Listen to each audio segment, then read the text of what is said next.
Look, the coup in Egypt was a disaster. Absolutely. Sisi is a disaster. Absolutely. But Mohamed Morsi was a disaster also. Let's be honest. Mohamed Morsi had no clue how to govern Egypt. He had no clue about policy. He had no idea. One of the first things that Mohamed Morsi did when he was elected was to reach out to the IMF and to start negotiations with the IMF. That's one of the first things he did. He didn't have any principled objection to the IMF neoliberal program. No principled objection, no moral objection, no economic objection. He hesitated to implement IMF reforms because he was afraid of a backlash. By saying that to the IMF, which he said, he was inadvertently recommending the army for the government, because the people with guns don't have to worry about a backlash. So who is the IMF, the West? Who are they going to prefer? The Muslim Brotherhood, who are incompetent at governing and who cannot handle a backlash, who don't have sufficient control over the military to ensure that they can crack down on a backlash? Or are you going to trust that job to Abdel Fattah al-Sisi, who can bring out the big guns and make sure that the neoliberal program is implemented without any significant disruption? People voted for Mohamed Morsi because, yes, they have an Islamic sentiment, because they're emotionally Muslim. One of the first things he did was to reach out to the IMF.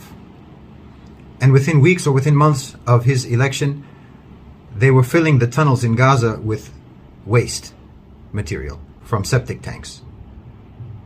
This is your guy. This is your leader with taqwa, because you saw him praying in the presidential palace. And he's telling the IMF, I will do what you want me to do, but I'm scared of the people.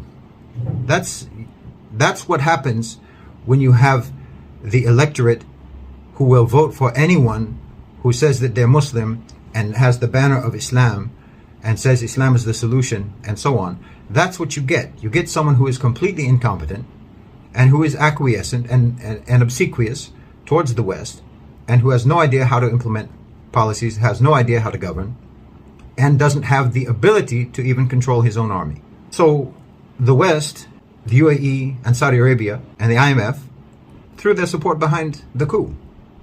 You have to understand how these things actually happened and why. Because yes, the coup is a disaster, but Mohamed Morsi was a disaster, rahimahullah, but is the wrong guy for the job. And the people who have the ability to place the right guy for the job did it. That's all. I was in Egypt 2013, covering the elections before Morsi was elected. I went from Iskandariya in the north all the way down, Luxor, Al-Minya, and past it. I went to Sohag. There's a big agriculture, it's a big agricultural area. It's a city and there's an agricultural area. And I'm speaking to local farmers. And I say to them, انتم حتصوتوا لمين? Who will you vote for? نحن هنصوتوا لمرسي. We will vote for Morsi. طب ليه? What is it about his program, his political economic program that pleases you, etc.? The guy goes, listen, I don't care about no political, no economic program. احنا عايزين واحد يخاف ربنا. We want somebody who fears Allah. And I said, but surely that can't be enough. Like, you need to look at what he's going to offer you. Sami, if he fears Allah, Allah will open the heavens for him. And that is terrifying. That's absolutely terrifying. If you think that the requirement for a politician is that he has taqwa and that's it, and you don't have to look at his policies, which is what they did with Mursi and the Ikhwan in Egypt, because they had no idea how to govern. No idea. I haven't come across any political party that is as incompetent, as naive, as gullible, and as self-confident as the Ikhwan. The level of self-confidence and self-assurance that they have is so inflated beyond their competency level. It's stunning. And yes, you had many people who thought, oh, well, Mursi he has a beard, you know, he recites Quran, he prays. Khalas, yani, that's enough. This is a disaster. If you elect people on that basis, you will elect incompetent, you will elect grifters who know perfectly well that the emotionally Muslim electorate doesn't know anything about politics and will just trust anyone who says, I will implement La ilaha illallah Muhammad Rasulullah, whatever that means. They will support you. You'll get their money, you'll get their vote, you'll get the power, And then you will deliver your country into worse subjugation than it has ever seen, because you have no idea how to govern. You have no idea how to protect the sovereignty of your country. You have no idea what policies to implement, and very oftentimes you don't care. The Muslim Brotherhood is economically neoliberal, not because they even understand what neoliberalism is. It's because they know that power, Western power, is economically neoliberal. And they think if we read the script, we'll get the part. If we can read the script, we'll get the role.